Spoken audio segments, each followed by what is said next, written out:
Hi, I'm Josh Rushing, and you're in the stream. Today, children on the front lines of armed conflict. We'll examine the plight of child soldiers and what's being done to end the practice.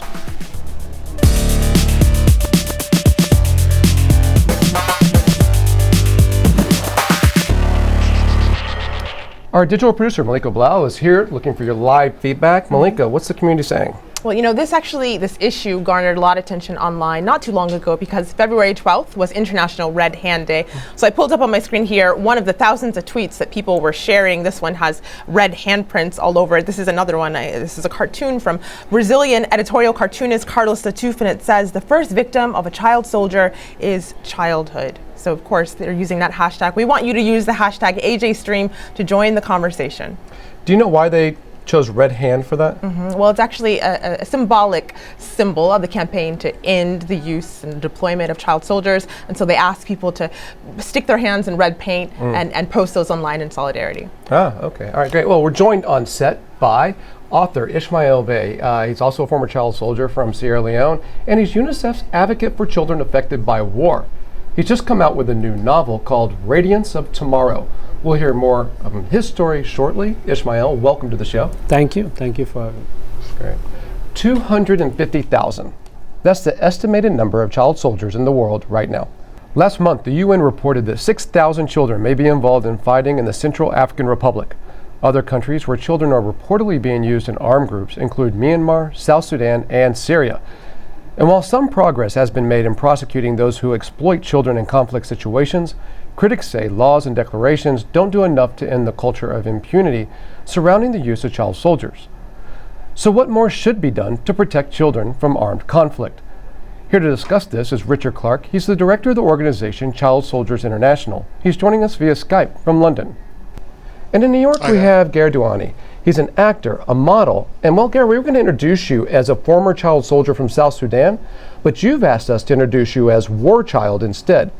Why was that important to you, and what's the distinction? Oh, well, thanks for having me in the show. The reason it's important for me to be introduced as a war child is because I was born into war, and then later on we were lured into the child soldier. So that whole thing has always been a big part of my life. So we didn't see, there's no distinguish between being a war child and a child soldier. So we were born into it, raised into it, and later on we became child soldier that carry AK-47.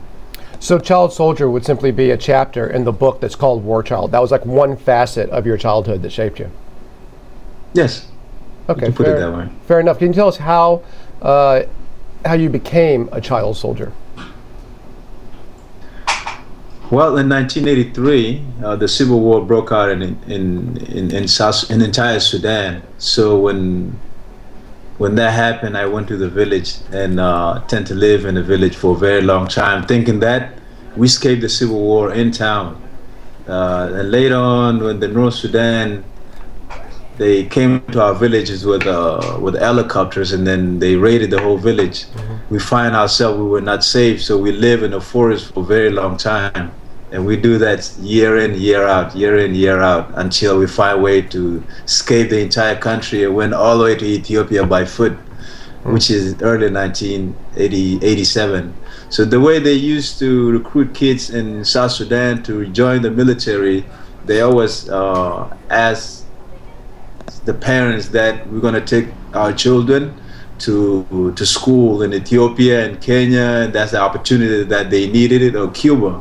So if you are old enough and then you're really excited that, I can find an opportunity to go to school and become something one day and escape the war at the same time. So when they got those groups of people, then they end up in the camps where they have to be engaged in the military activities. So that's how we really got into it. I get a sense that the SPLA in the late 80s was a bit more institutionalized in terms of having camp, formal training, and possibly even uniforms than what you experienced, Ishmael. Can you tell us how you became a child soldier? Well, in my case, it's a little different because in Sierra Leone, I grew up there when I was a child. We didn't have a war. And at some point, the war started, and I began to hear about it, and it came into my part of the country.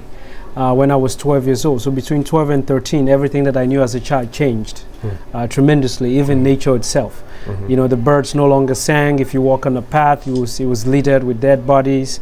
If you went to the river where you would go to swim for pleasure, you could no longer do so because there was a lot of blood in it, and people were gunned down in front of you. And even the concept of childhood changed, where there was a very direct move to recruit children, and the way they indoctrinated them was to use them to commit violence on their own communities by having the children kill their own grandparents, kill their own mothers and fathers, uncles. So when you did that, you could no longer come back to your community, and people who survived those experiences no longer believe in the innocence of children. So as a boy running from the war, nobody could actually wanted to see, when they saw a group of young people, they ran away from you. And so eventually my family was killed. My mother, father, and two brothers were killed in the war, my immediate family. I ended up going to a military base looking for safety along with other young people. All this happened overnight for you? All this happened overnight, like very quickly. In you an go instant. from one day, instant. You go from one day having a family, the next day you don't have anything. And you don't have any time to process it or try to think about it. You got to continue moving on with your life immediately. You learn not to even show any emotion because that could kill you as well. So we went to a military base thinking this would be the safest place to go, and this is where we were recruited. And as you said, we didn't have the structure or anything like that. All we had was that you'll be given a weapon, and if you don't abide by the rules, you will get killed or beaten badly. And then you learn quickly to understand that in order to survive in this world requires violence. The more violence you committed, the more you showed your loyalty to this new family that you now have, which is the military. And this is also the way you can protect yourself. With the weapon, you're able to find food, shelter, and anything else that you need. You had a sense of power with all of these things. If you didn't, you became a prey for everybody else who had access to that power. You know, Ishmael, Garrett said earlier that he was born into war. And on Twitter, Phoebe tweets in, "We don't understand what it's like to live threatened every day with death. Children who live in conflict zones do understand." She follows saying, "Often children take up arms voluntarily in protection of themselves, their families, and their villages. So this isn't a hard sell." Can you talk to us about that last point, about being sold into it as a mindset? Is this something that you have to be convinced to do, or it's a way of life? Well, I mean, oftentimes people would think that, you know, it's a difficult choice, as if they come into you and they say to you, "Oh, you know, you really want to be part of this fight and think about it." No, you don't.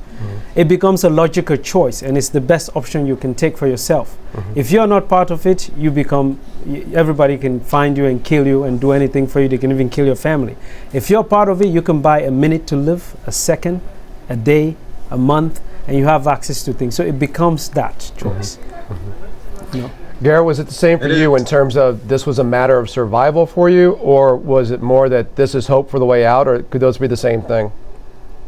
Well, it's exactly the way Ishmael kind of put it. That's how it was too for us, because it was about surviving, and the man's strength is being determined by how much you can endure in those suffering, whether it's starvation or lack of water and walking long distance for days and nights, even in the dark way, you don't know where your foot is going.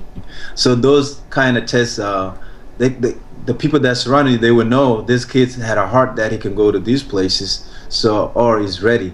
So for me, I endured pain since I was young, so I was really ready to show the older guy that I can do this. And that's the reason I maintain to do that, and I remain with them, and I remain loyal.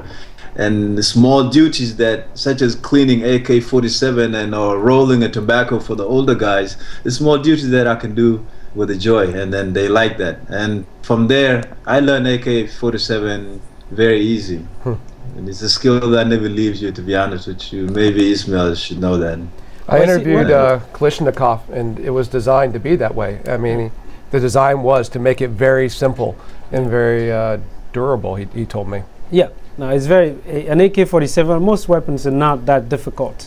you know one, you pretty much can use that technique to master the next. But one thing I want to say really that Gareth mentioned is that, you know, when wars occur and they come into the lives of children, it's not that you've been prepared before to know what to do when somebody's shooting at you. You have to learn instinctively to decide you want to live. There are certain sets of things you got to do, and you got to start growing up immediately. You are a child, of course, you're age-wise, but you got to start making decisions as an adult. Which way you're going to run, where you're going to sleep, how you're going to protect yourself and your family if you can. Where are you going to find food? At what consequences come with that? So when war come into your life, everybody's able to kind of switch to that. I don't know what it is in you if you want to live, and this is possible everywhere. All of us before the war came into our lives, you're just children, as children everywhere could be. But then when the war came into our lives, we realized that we have this capacity, if we wanted to live, to become something else. Right. You know, the survival instinct. Exactly. Everybody, all of us, we all have it in us. Well, Richard, I'm sorry. I want to bring Richard in here because it's fascinating hearing this firsthand account, but online people are talking about some of the reasons why we see this phenomenon happen at all. So on Facebook, Daniel says, easily impressionable, expendable, lack a developed sense of understanding for what they do. That's child soldiers. People with any conscience also have trouble aiming and shooting at children. Another person says, why does this happen? Because all is fair in war, and in war there are no civilians. If push came to shove to the point you took arms, you don't care how old a person is if he can shoot straight. Are these some of the reasonings that you see militaries, you see rebel groups recruiting child soldiers? Yeah, exactly. I mean, you find a whole range of justifications. I mean, I found it very moving, but also very instructive listening to both Ishmael and Beah talking about their experiences, because it brought out a number of common facets of conflict today.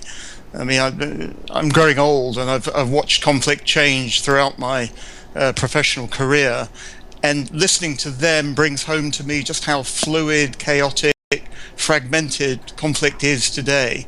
You know, there are no set battlefields, coalitions come together, fall apart, and weaponry has changed. I mean, if you look back to even the Second World War, you know, the sort of heavy weaponry that was deployed on the battlefield just isn't there anymore. The AK-47 is an enabler for the recruitment of children because it's light, because it's simple, because it's easy to use. Some of the online comments bring out reasons why children are recruited in battle, and you know, I think both of those made some valid points. I think I'll add a few more to those. An absence of adults. You know, in places where war has been endemic for almost a generation, such as in the South Sudan, such as in the Democratic Republic of Congo, you know, adults, you know, fight shy of getting involved in war again, and children are the only recourse at times. There are other military reasons. If you bring in children and have them cooking, cleaning, portering, scouting, guarding, then it enables adults to do the hard fighting. They're also cheap. Children go out and forage for you. They often do the cooking. They're also sexually exploited, which means that you can keep your battlefield unit in camp. They don't disperse looking to fulfill their sexual needs, because many of them get them on camp. There's also some kudos. I mean, it's interesting if you look at the commanders who've been brought up in front of international justice mechanisms. Many of them have had child battalions that you know they've proudly paraded to their own downfall, I have to say. But you know, again, there's been some kudos attached to leading battalions of child soldiers within a wider armed unit. I'd like to. We mentioned the idea of exploitation in the intro of the show. Do you feel that you were exploited as a child? No, not in that sense, because for us in Sudan during our civil war, I think is a little bit different than the West Africa, because our enemy come home with gunships and antelope, so and they always target the young people and the children and everybody, and even the SPLA, they live in our villages. So when the Arab people come with the antelope, they really terrorize the entire area. So I don't think it was the fault of the SPLA, but it's an enemy that come to destroy everything that we have. Ishmael, for you, they came to kind of replace your family, right? So you lost your family. There's this period of fear and loneliness, and then you kind of find these people that end up having that kind of family-like camaraderie-ship. But do you look back on that now as seeing the older members of the group as having exploited you? Well, I don't know if I would use the word exploitation, but rather these people were military guys who were trying to have a war. And they were going to look for the best possible ways to make that war continue, to sustain it. And so we just became the pawns that they had to use at the time. Is there now, when I was in the war, that they used you as a pawn? No, after I came out of the war, I was very upset the fact that they let me go. When I was in the war, I never saw it as that. Because when I was in the war, I belonged to a community. I belonged to something. I belonged to people that I knew would give their life for me if we were at the battlefield. So a real strong kinship had been formed. So it wasn't just that I came out and thinking, oh, these guys are bad. No. Even some things later that I learned about what the definitions were, I didn't know. For example, I didn't know I had PTSD. I just thought I had a lot of migraines and flashbacks.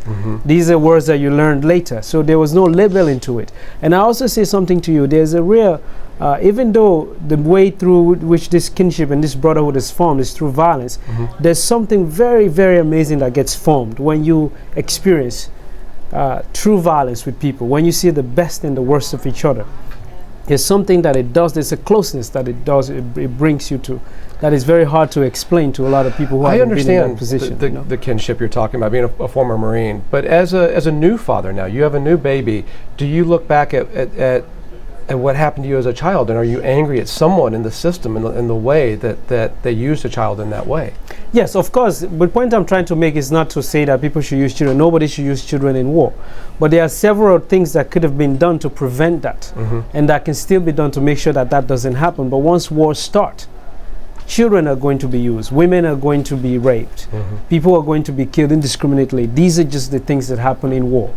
You cannot avoid them. So what do? Can we prevent wars from actually occurring? Can we build in infrastructures in countries that allow that not to happen?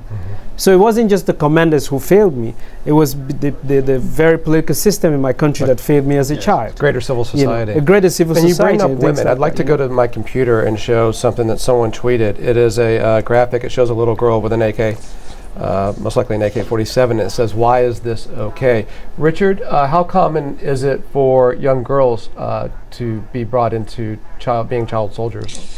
It depends on the theatre. In some places like Colombia and the DRC, there's a reasonably high proportion of girls. In other places, less so.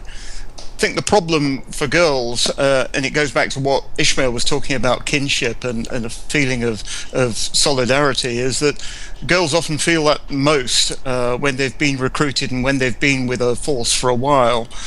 Why is that? Because some of them become what some people call bushwives. Some of them feel a sense of belonging, but also a fear of stigmatization back in their home communities.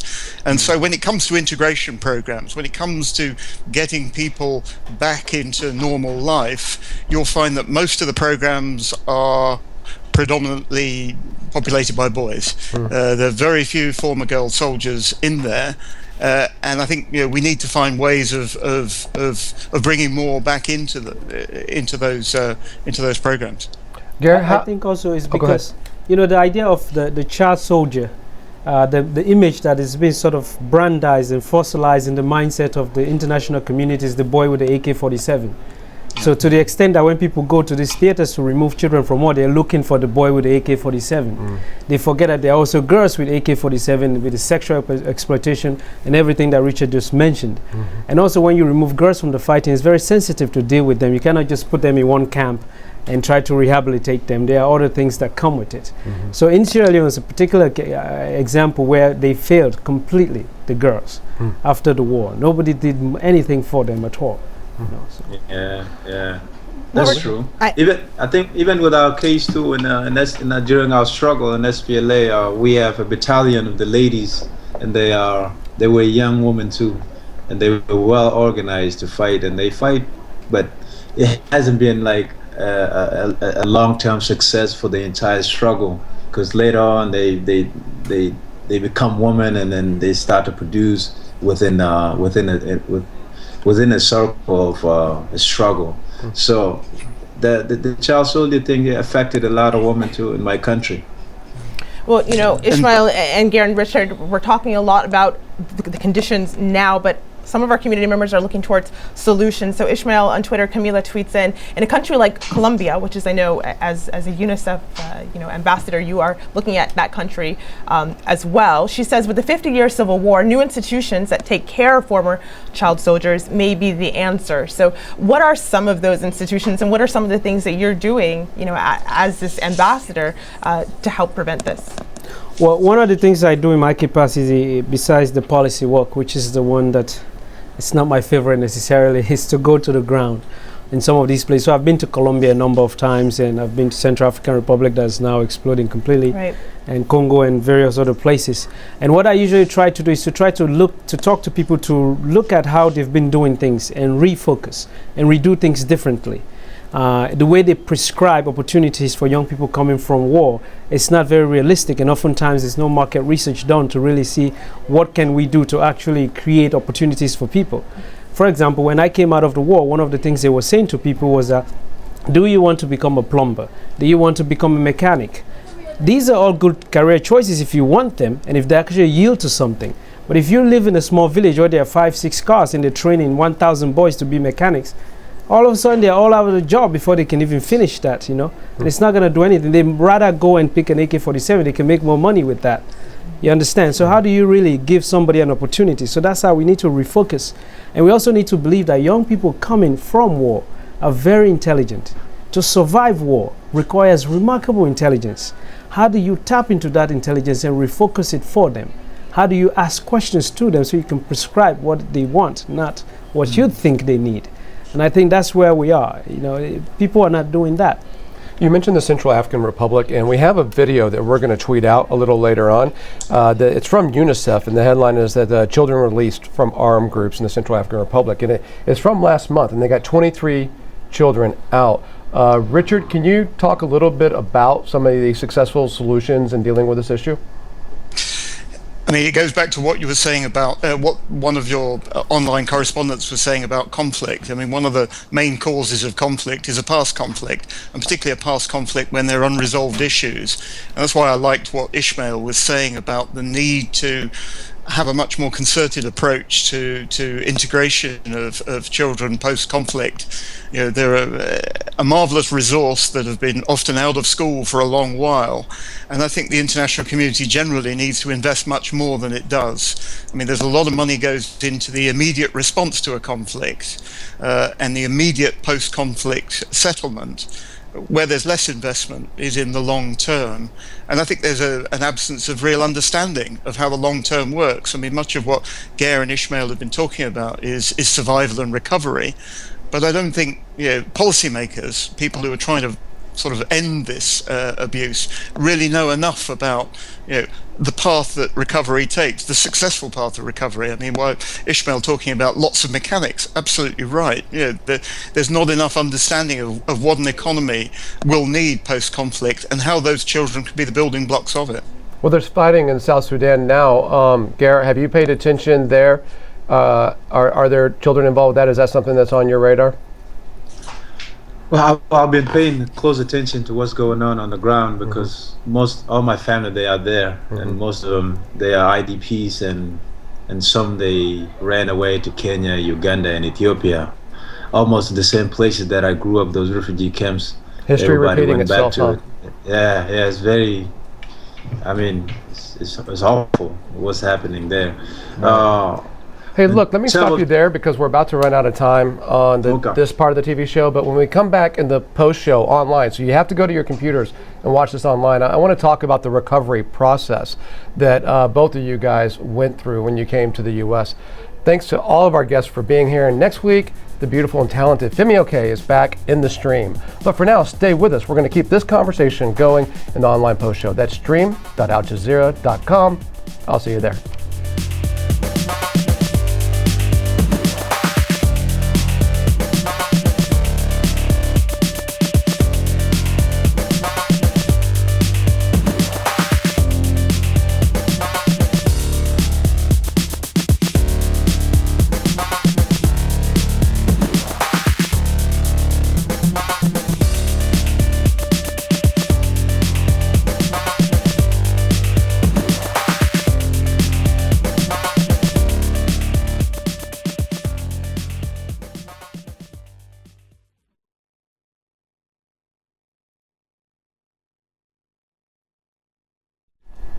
Welcome back. This is the Strength Online Post Show. We're talking about child soldiers and what's being done to stop groups and militaries from using children during times of conflict.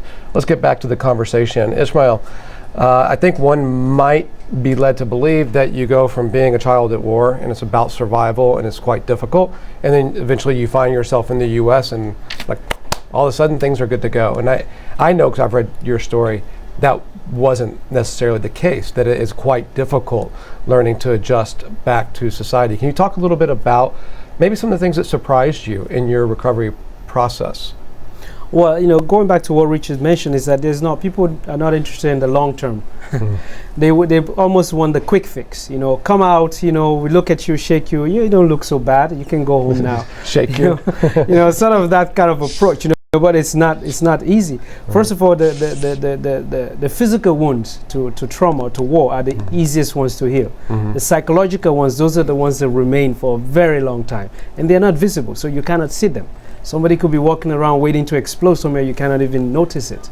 So when I came out of the war, that was Are you still going through that? No, I'm not going through that anymore, but it took many, many years. Yeah. Before I wrote the book and people started reading it, they didn't know about me. So when they read the book in one sitting, they thought, oh, I came out of the war, came to the US, and I wrote a book and everything is good.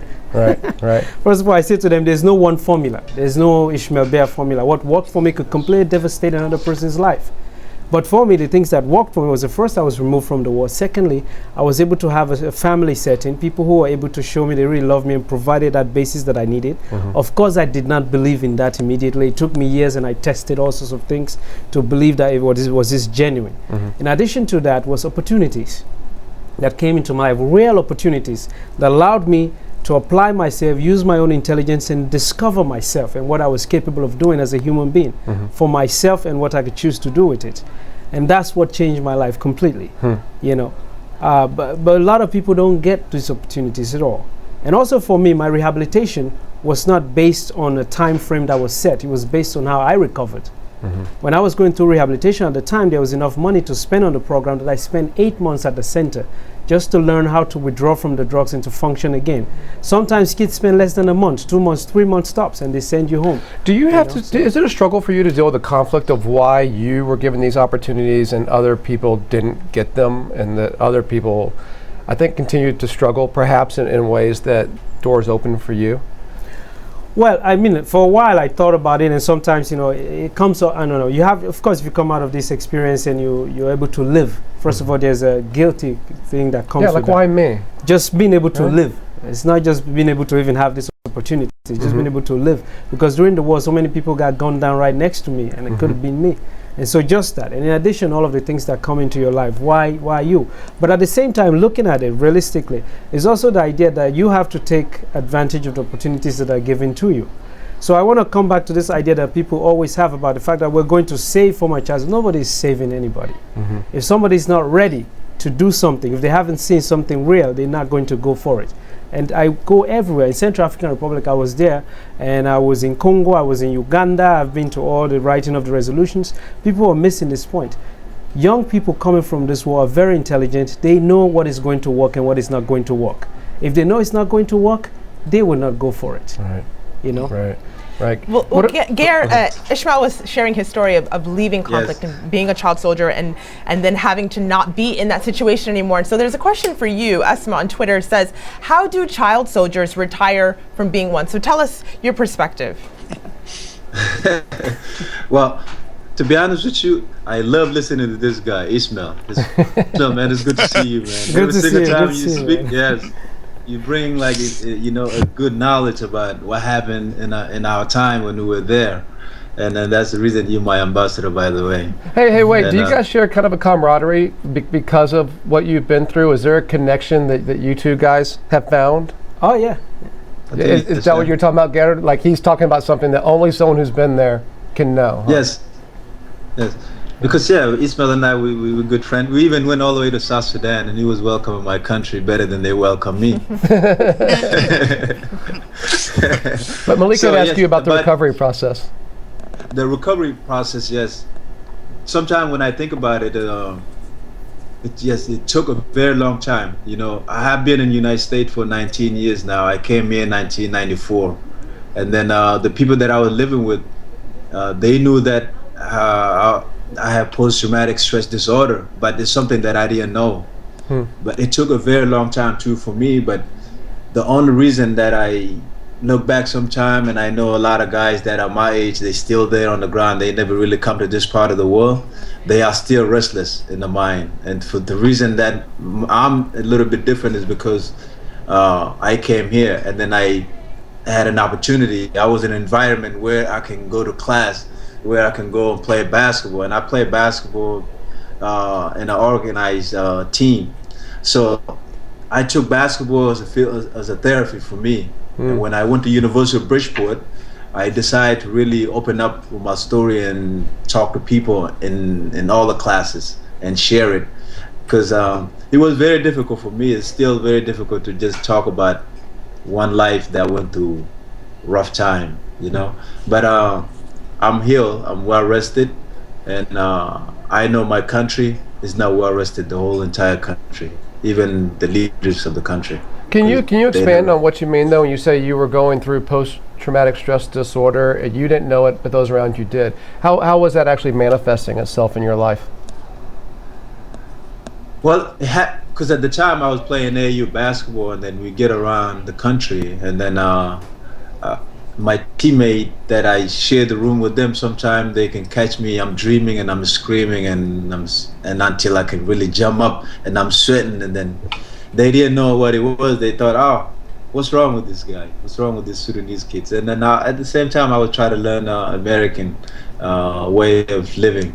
So it wasn't easy for me to really just talk to the AAU teammates about what happened in my past, because they were way too young to understand. Garrett, we talk about child soldiers in the West as being victims of the system, but at the same time, I'm quite familiar being a Marine, knowing that PTSD is often about what you did or experienced as well. So at once it seems like in the same coin you kind of have victim and victimizer, perhaps. What was it that shook you when you would wake up at night?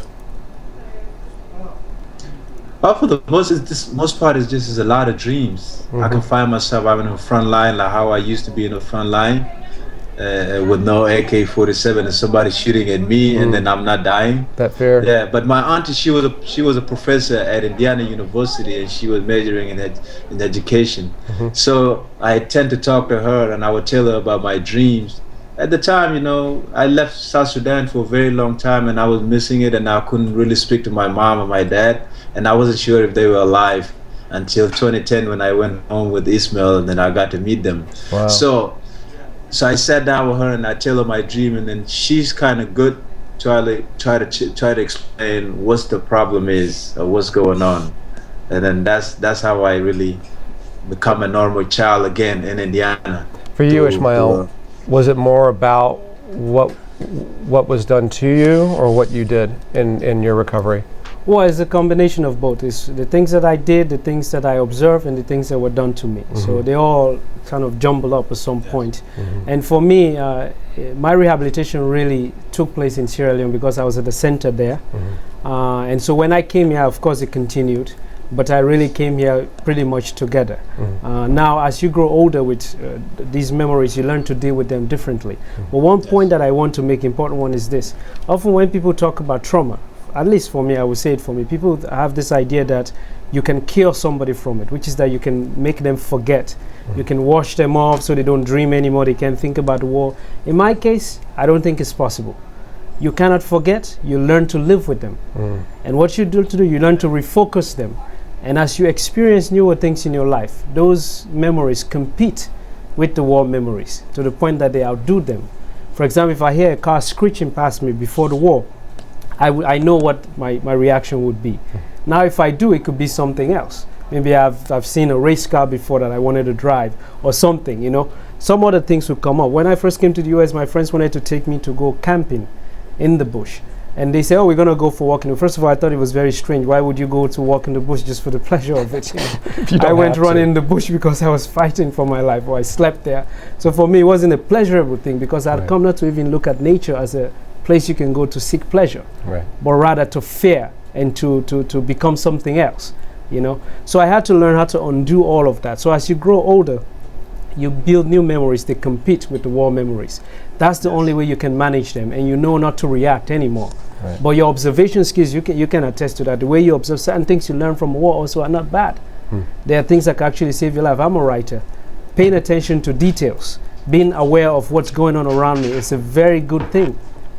It can be used negatively, it can be used positively. I'm really keenly aware that both of you guys have gone on to lead creative lives, and I think that's probably not by chance. I mean, I think this probably creates something in you that drives you to want to be a storyteller or communicate in a way through being an actor. Malika, did you have something else before we check out? We hear these stories, and I think it begs the question, Richard, is the problem of child soldiers getting better or worse? We heard about CAR, where Ishmael's been.